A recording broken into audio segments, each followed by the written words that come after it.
Bismillahirrahmanirrahim. Apakah benar Allah di atas arsy? Dan apakah arsy harus kita rubah dari mana aslinya? Karena tidak mungkin Allah bergantung pada makhluk. Tayyib. Ar-Rahmanu 'alal arsy istawa. Surat Taha itu.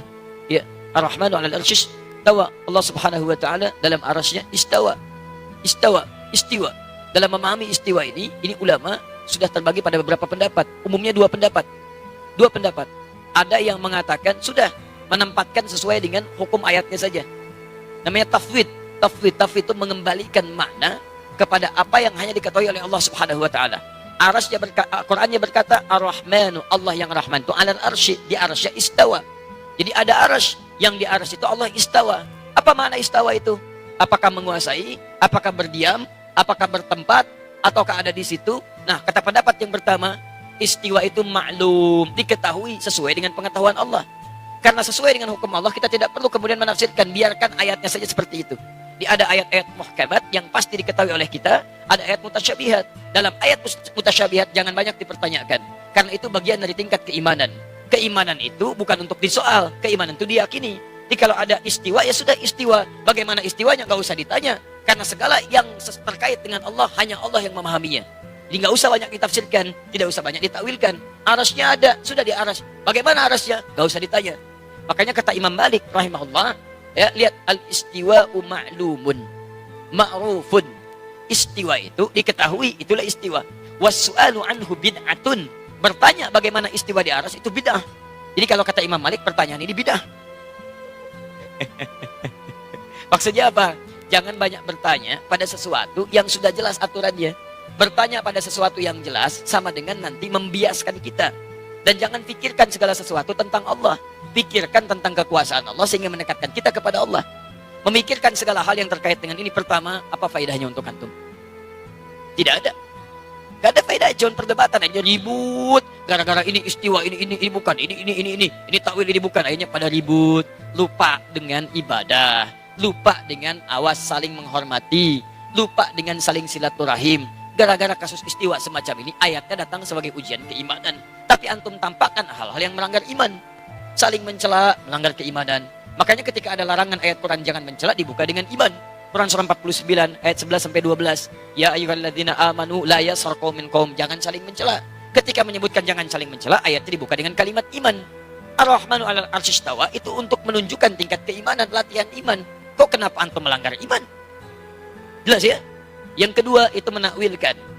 Jadi kalau antum ingin menafsirkan, jangan tafsirkan seenak antum. Dibawa pada pemahaman yang beda dengan makhluk. Sebetulnya inti pembahasannya, pemikirannya sama. Apa di antara kesamaannya? Jangan samakan sifat Allah dengan sifat makhluk.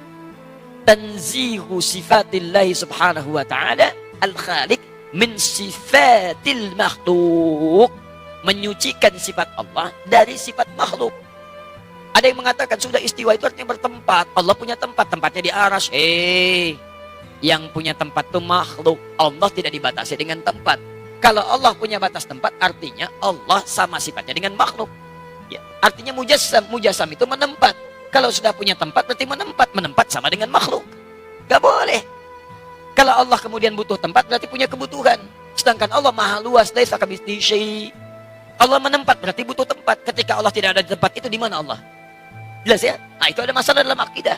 Makanya kalau antum ingin memahami ini, kalau ingin tetap memaksakan tempat, ditakwilkan. Takwilkan. Jangan dipahami demikian, tapi dipahami dengan nilai yang terkait dengannya. Apa diantaranya? Istawa bimakna istaula, menguasai, mengatur. Aras jangan diartikan dengan bertempat di situ. Ada begitu tidak? Artikan dengan di arasnya itulah Allah mengatur, menguasai aras, menguasai alam dan sebagainya. Ustaz, ayatnya jelas, ngapain main takwil? Ada beberapa ayat yang memang kita harus pahami dengan takwil. Contoh, misal teman-teman sekalian, wala takunu kalladzina nasullaha fa'ansahum anfusahum. Jangan kalian menjadi seperti orang yang lupa dengan Allah, maka Allah pun lupa dengan mereka. Awas hati-hati. Bahkan ayat yang tegas, fanasiyallah, maka Allah pun lupa dengan mereka. Saya mau tanya pada antum, apakah Allah punya sifat lupa?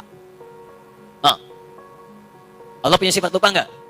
Tidak. Waliyadzubillah. Oh, tapi Ustaz, biarkan kita mengartikan ayat itu. Lupa, biarin lupa aja. Sesuai dengan sifatnya Allah. Oh, bagaimana lupa sesuai dengan sifatnya Allah? Allah enggak punya sifat lupa. Makanya ketika antum ingin memahami sesuatu, mesti hati-hati. Kalau melihat pendapat ulama, langsung jangan diserang. Oh, ini Asy'ari. Asy'ari itu nggak boleh. Ini bid'ah, ini haram, ini dolalah. Sebentar, pelajari dulu kenapa beliau menyampaikan itu. Apa turunan tafsirnya? Apa pemahamannya? Kalau Anda sepakat, ambil. Tidak sepakat, tinggalkan. Misal, saya ingin seperti lebih selamat lah seperti yang pertama. Biarkan Allah di arsy menempat, tapi saya nggak mau tafsirkan. Sesuai dengan keterangan Quran aja. Ambil, selesai. Dan jangan banyak dibahas. Gak usah banyak dibahas, termasuk jangan ditanyakan. Kalau antum ingin seperti tadi, boleh. Oh, itu maksudnya di aras, bukan menempat, bukan tempat ya, karena Allah nggak butuh tempat. Maha kuasa Allah. Itu maksudnya Allah menguasai seperti takwil ayat ini, ayat ini, ayat ini, selesai.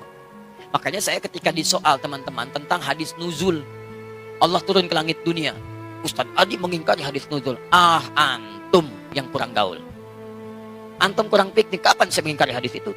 Kalau saya mengingkari, saya nggak akan sampaikan hadisnya. Saya meyakini hadis itu. Bahkan hadis itu disampaikan oleh riwayat Tabaqah pertama oleh 30 orang sahabat paling thiqah. Cuman pemahaman saya tidak seperti pemahaman antum dalam memahami hadis itu.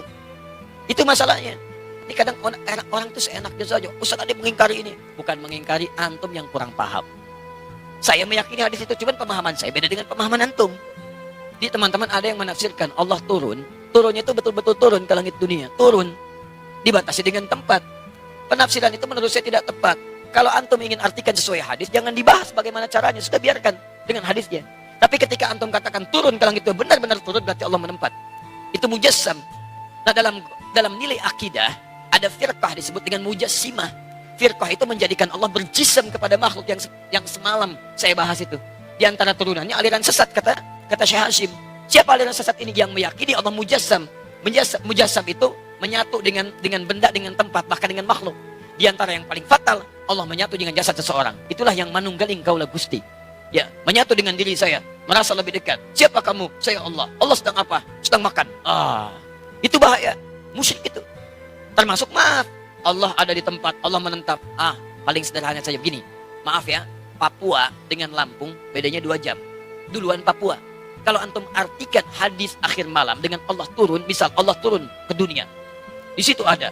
Ketika Allah turun di Papua, mana orang Lampung? Ketika Allah turun di Lampung, berarti meninggalkan Papua.